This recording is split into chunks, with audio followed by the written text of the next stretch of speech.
Hey there, this is Tom Beckett, founder of DimeIn.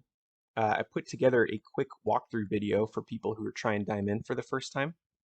While DimeIn is a mobile app, we let you start building your first event straight from the website. So let's get started. Go ahead and enter in your information on this first page and then hit the next button. Once you land on this page, go ahead and put in the name of your event. Make sure you don't accidentally put in your name, but the name of the activity or purchase you're collecting money for. In this case, let's do it for an Airbnb cabin trip. So DimeIn has 3 event types you can select from for the most common group expense scenarios. I'll go through each of them. Let's go ahead and start with the grand total to split. So this event type is when the cost of the activity or purchase is a fixed grand total, meaning that with every additional participant, the cost per participant goes down. For this example, let's say we're booking a huge Airbnb cabin for a weekend trip. Let's say it's $2,800 for the weekend. And let's say that 10 of us have kind of been talking in our group chat about, doing this weekend trip. So this minimum headcount and maximum headcount page is the one that tends to trip people up a little bit. The headcount on the prior page, that was the ideal headcount. So for here, look at the minimum headcount as what's the minimum amount of people you need such that the cost to participate will be reasonable and worthwhile for everyone. So in this scenario, let's say we need at least 8 people so that the cost per person to split that $2,800, me as the organizer, I'm going, yeah, that seems reasonable for everyone. I see everyone going for that. Now, the maximum headcount, it's also important because there aren't an infinite number of beds in an Airbnb. We're using the Airbnb example here. Now, while you're only talking with 10 people right now about this trip, let's say the Airbnb allows for a maximum of 14. So let's just go ahead and put in 14 for now. Maybe we add in 2 more friends later who weren't originally part of this planning conversation. So I put 14, I hit next. Now, what's cool on this page here, it shows you all the math in action, and you can make adjustments from this page if the math isn't looking right. So here you can see that the cost per person would be with the minimum amount of people participating. You can see what the cost per person would be if the ideal or target headcount participated, and that was on the prior page. And finally, you can see how low the cost per person gets, if the maximum amount of people joined in. So I'm looking up here at the top, this $350 per person. Let's say I need to get that closer to 300. I don't think people will go for 350 a pop, but I think if it's close to 300, they'll go for it. So what I'm actually going to do is I'm going to hit the little plus button, and now I have 9 as the minimum headcount, and you'll see that it dropped the per person price down to $311. So this grand total to split event type, it's a pretty new way to go about splitting group expenses and purchases. Of course, it's not limited to Airbnbs. Think of things like specific gifts or purchases that have a specific price tag. The more people you can get to contribute, the less it's going to cost for everyone. Now let's go back for a moment and look at the other 2 event types. Those are pretty quick. You can get back at any point in the app by hitting the little back button in the top left here. Go back once more. Okay, so the fixed cost per person event type, it's simply how much it will cost for each participant who wants to join in. So the most common scenarios, it's buying things like tickets for professional sports events or concerts. You're going with a group and you're buying tickets for them, or even something like a bulk t-shirt order for a team. The cost is the same for each unit that you're buying. You just need to know how many to buy, and you don't want to be on the hook for any extra tickets you might have bought on accident. So real quick here, you would just enter what that fixed cost is. And let's look at the pay what you want event type.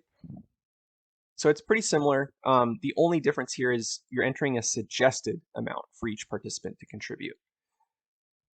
Now, like common scenarios for this DimeIn type is going to be coworkers or friends chipping in for a gift card for someone's birthday, where the amount isn't necessarily important like the other 2 event types, but it's whatever people are willing or able to contribute. Coaches' gifts would be another good example. Okay, so those ones are quick. Let's go back to our grand total to split event that we were building earlier. You'll see that the inputs we put in earlier are still here, which is kind of nice. Okay, so we're looking at these per person costs based on the head counts. Once everything looks good or looks reasonable, go ahead and hit yes. Now, all DimeIn types are going to have a deadline. The deadline is not the date of the event itself, but rather when you need people to pay you by. So if we're sticking with the Airbnb example, you'd probably be collecting for the Airbnb down payment weeks or maybe even months in advance from the time that you're actually staying at the Airbnb. So the deadline is for your participants to commit, meaning when they need to pay you by, not the date of the event. So go ahead and tap on the date or the time to adjust the deadline, which you could see here. And we'll hit next. So on this page, you can see all the event details so far and edit any of them that might need adjusting. Next up, we have the list of participants. And so here you're going to add them line by line. So let's go Michael, Tiana, Emma, and I've got another Jordan in this group. There we go. Okay. The reason I do that, you want to make sure you don't have any duplicates of exact names. So if you do, go back and tack on like their last name or even their last initial. So let's fix the two Jordans I've got. Let's say it's Jordan Smith and we got Jordan K. How about that? We'll hit next. Actually, one other thing on that last page, make sure you don't put your own name. That's going to get added at a later time. Now, here's where you instruct your participants on how you're going to accept payments. You can literally put whatever you want here. So you can list every payments app that you have on your phone, or you could even just put in, cash only. So let's go ahead and do that. Cash only, or I do, cash or Venmo me. Usually it's a little helpful to put your Venmo tag. Let's go ahead and do that. We're gonna hit next. Just an important note, whatever you write in there is what your participants are gonna see. Okay, so this page is mostly for our first time DimeIn users, but it's also helpful for our regular DimeIn users. And it's gonna let you see what your participants are gonna see once you actually launch your DimeIn. So I'm gonna click that preview button. This is almost exactly what they're gonna see once the event's live. So in this example, you can see what the grand total split's going to be. It's going to be split by your minimum amount of participants and your maximum amount. It also shows you the range of the final estimated cost to participate. So in this case, the $200 to $311. All that math we kind of figured out on the previous page. You can see here how to pay is exactly what I wrote in earlier. When your participants view the page, they'll have the opportunity to hit the paid or decline buttons. They're not going to work right now because the event's not live. You can see them. All your guests can also see all the other guests you've invited, as well as their statuses, such as paid or decline. In this case, they're all in this like not yet state, just because the event's not live and no one's had a chance to pay or decline. So from here at the very bottom, you can go back and edit the event details, or you can launch it. We're going to go ahead and hit launch. Now, this is probably the most important step for first-time users. If you're new to DimeIn, hit the sign up here button. Let's go ahead and do that.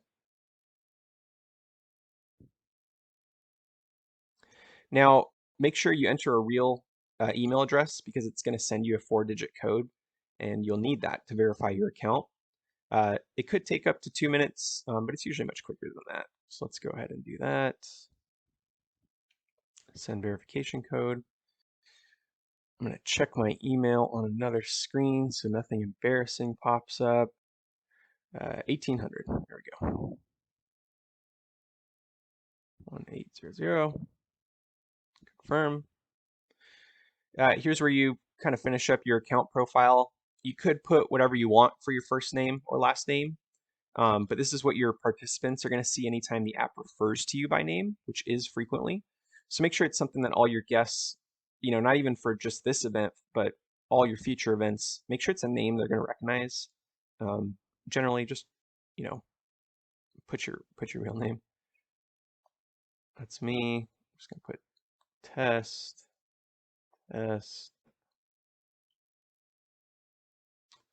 Okay. This page is going to direct you to download the DimeIn mobile app from the App Store affiliated with your phone type. You don't need to worry. Your event that you've drafted so far, it's waiting for you in the app. And now that you have an account, all you need to do is download the app and log in to see your DimeIn waiting for you. Now, if you tap on the button for the App Store that applies to you, it'll take you there. You download the app, and then you just log in. If you already have the app and you tap either the Google Play or the Apple App Store button, it's going to open the app for you. Now, in this case, I do have the app downloaded and I'm on an iPhone. So I'm going to tap that button. It's going to take me to the login screen.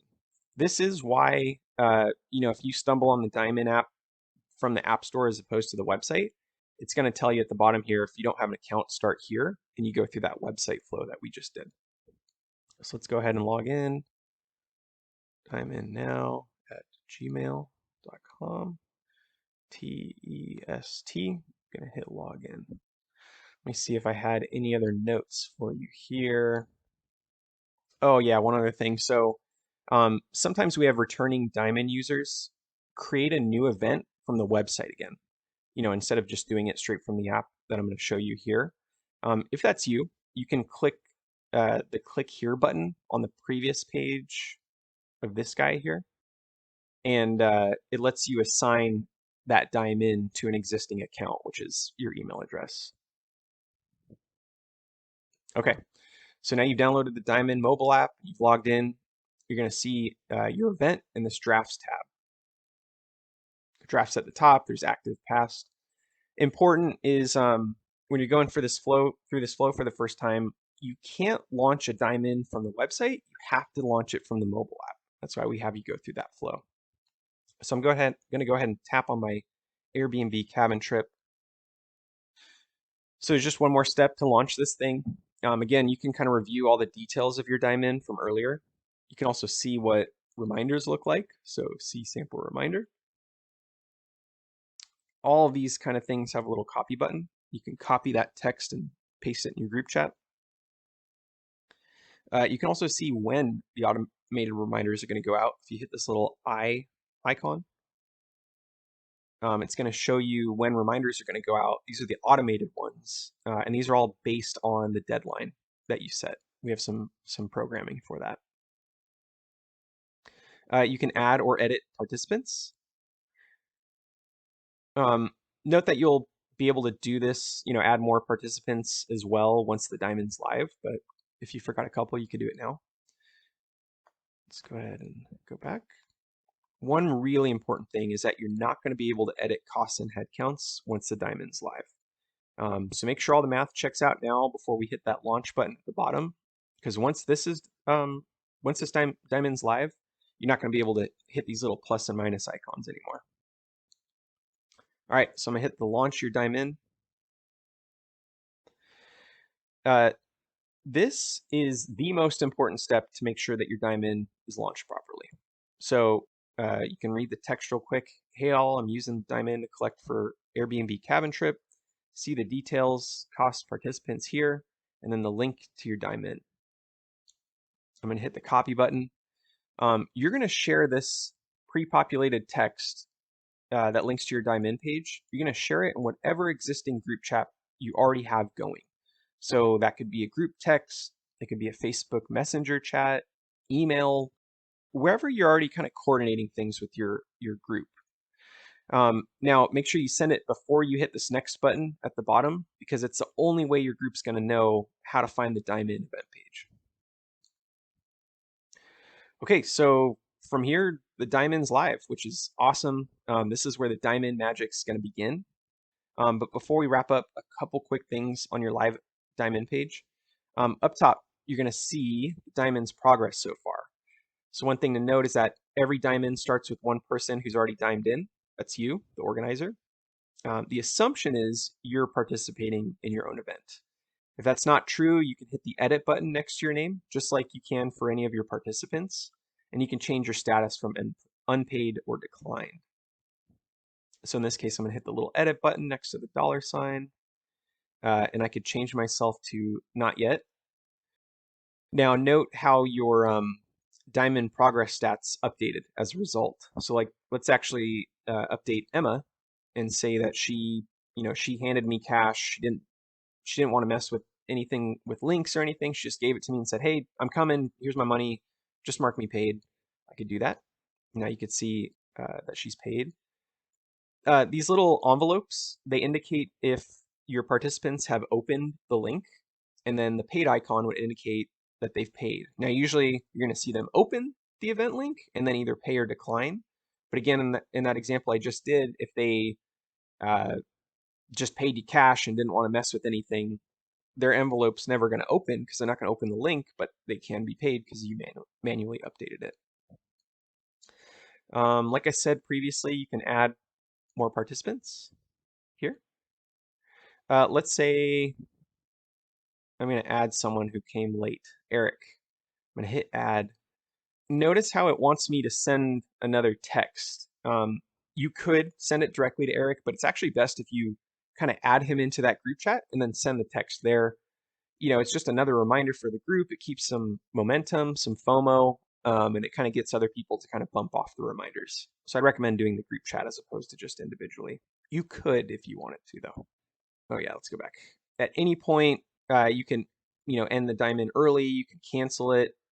If you have multiple events running, you can hit the calendar icon at the bottom left here and switch over to the active tab. This is a new account, so I've only got one event going, which is the one we just did. You could also go to past, and that kind of splits down into successful events, failed events, canceled events, things like that. On any of these tabs, so past, active, draft, you see this create new DimeIn button. Also at the very bottom here, you could see the plus icon. That will do the same thing. I mentioned this earlier, you don't ever have to go back to the website to create a new DimeIn, or you can if you want. And then two last things. Let's look at the notifications hub. It's this bell on the bottom right. This is where you're going to see a feed of the push notifications that are sent to you, based on different event triggers that pop up over the course of a live DimeIn. You'll see the push notifications itself, but let's say you lost it or you want to pull it up again, you'll be able to find it here. Probably the most important one will be when you go to confirm payments when participants mark themselves paid. But there's also a couple other notifications that'll be useful for you based on your event's current status. Now this last icon is your account page, the little silhouette at the bottom. You could change your name. There are also some quick reference links such as FAQs and the Contact Us button.